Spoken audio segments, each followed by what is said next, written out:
एक बात और अर्ज करनी है मुझे, वो ये कि गुजरात के असल अकाबरीन जिन्होंने न सिर्फ गुजरात, पूरे हिंदुस्तान दुनिया भर मकाम फैलाए, वह 3 हस्तियां थी। सबसे पहले काजी अब्दुल वहाब रहमतुल्लाह अलैह। ये वो हस्ती हैं जिन्होंने मौलाना उमर साहब पालनपुरी और सारे गुजरात के सारे अकाबरीन की तरबियत की। अजीब दुआ का मकाम था उनका, मुस्तजाब, जो जबान से निकलता अल्लाह पूरा कर देता था। बड़े से बड़े करोड़पति पर हाथ रख दे, तुम्हें जाना है, इनकार नहीं कर सकता था। सब जानते थे दुआ वाले हैं, अल्लाह से खास ताल्लुक है। और ये भी अल्लाह की शान कि आखिरी दौर में जब सारे काम करने वाले गुजरात के बशमुल मौलाना उमर साहब, मूसा बाबर सब ज़ईफ़ और कमज़ोर हो गए, अल्लाह ने उनको नई तवानाई दी। और वफात से पहले के 10-15 साल आप देखें, यहाँ भी आ रहे हैं, अमेरिका जा रहे हैं, पूरे मुल्क में, और बिल्कुल नई ताकत तवानाई से काम को। मेरे साथ बड़ी शफकत थी। कोई अगर कौन बादाम देता, अरे हम क्या करेंगे भाई, ये बच्चे पढ़ रहे हैं, अभी इनके काम आएंगे। मैं जब हज से आया, यानी 1.5 साल मौलाना सईद खान साहब की खिदमत में गुजार कर, तो बम्बई आ गए। कहने लगे देखो हदीस में आता है कि 20 रबीउल तक दुआएं कबूल होती है, तुमने घर नहीं जाना है, 20 रबीउल तक अल्लाह के रास्ते में दुआ करते हुए जाना। और सफ़र में मुझे डाभेल और लाजपुर और तमाम जगह वो अजीब गरीब निज़ामुद्दीन में मिल गए। कहने लगे अच्छा तुम्हें देख लिया तो मेरे तसल्ली हो गई। मैं ये बड़े बड़े करोड़पतियों की 10 दिन की जमात लाया था, 3 दिन हजरत शेख की खिदमत में, 3 दिन जमात में, 3 दिन निज़ामुद्दीन, अब 3 दिन जमात में, वो तुम इनको लेकर जाओ। और मुझे कहा देखो ये बड़े, हाँ बड़े बड़े लोग हैं, ये इनको बिरयानी पुलाव जर्दे खिला खिला के जन्नत तक ले जाना है। दाल सब्जी कोई घाटी बीच में नहीं आएगी। बावर्ची लेकर आए थे, वो हर जगह जाते, अच्छी से अच्छी होटल जो थी उससे बात करते और अपने इनका बावर्ची पकाता। और खुद मैंने अपने कान से सुना, जब वो पागल होते थे ना, वही पुरानों की बेवसूलियां देखकर गरीब पे तो जूते उठा लेते थे। दावत कभी भी मेवाती और गरीबों की कभी अकाबरीन की दावत नहीं की उन्होंने जिंदगी में। तो मैंने खुद सुना अपनी कानों से, फरमाया मौलाना उमर को कह रहे हैं नाम लेकर कि तेरी गंदी सियासत तबलीग को तबाह कर देगी।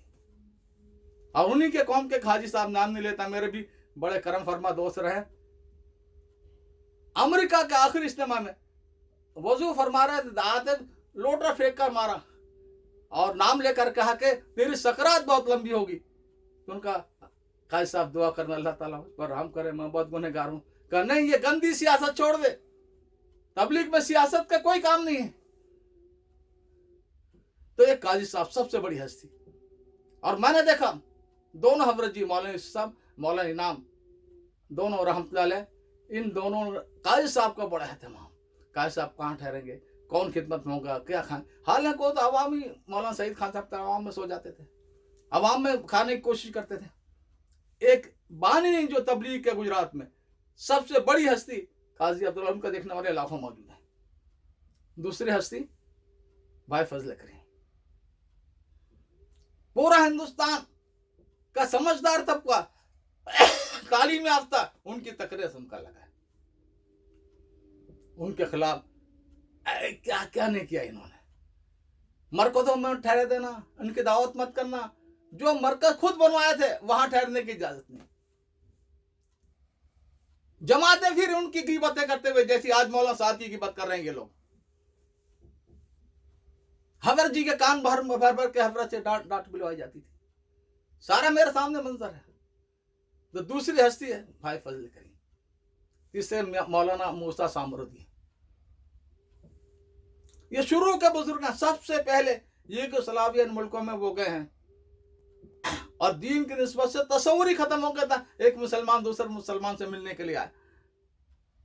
तो इन सारे मुल्कों में, अरब मुल्क और अफ्रीकी, अपना यूरोपियन यूगोस्लाविया जैसे मुल्कों में लोगों ने बड़ा इकराम किया और बड़े बड़े कीमती हदायत दिए। वो हजरत जी के सामने हजरत थे, तो मुझे नहीं मिले, काम को मिले।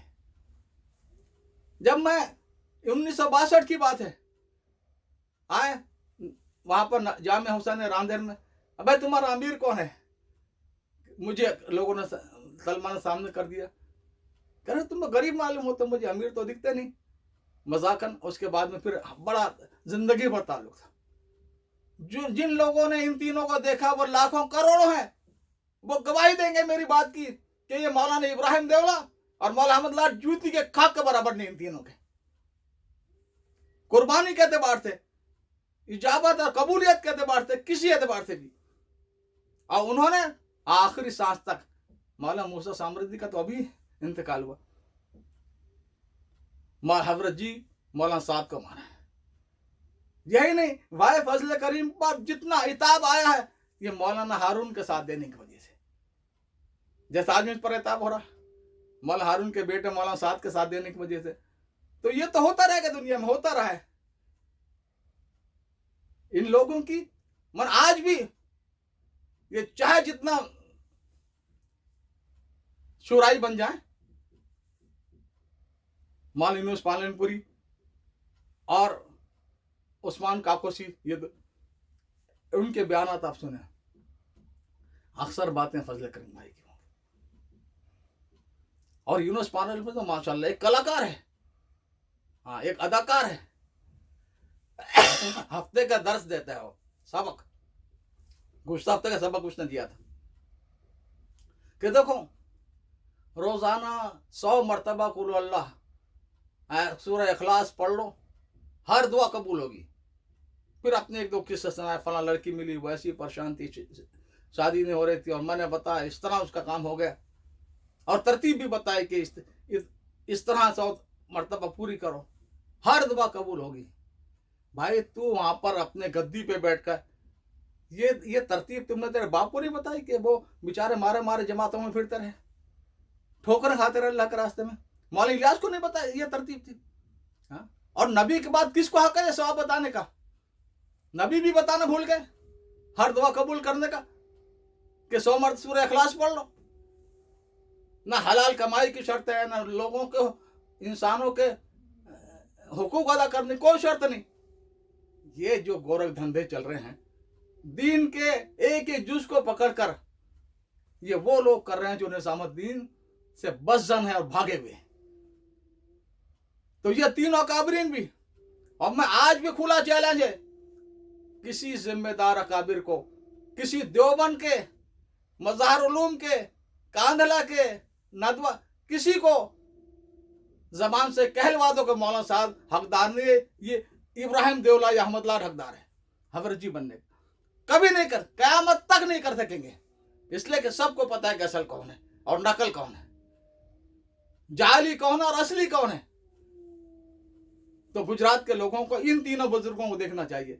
इन्होंने जिंदगी भर असल का साथ दिया है, मौलाना काजी अब्दुल वहाब, भाई फजल करीम और मौलाना मूसा सामरदी ने।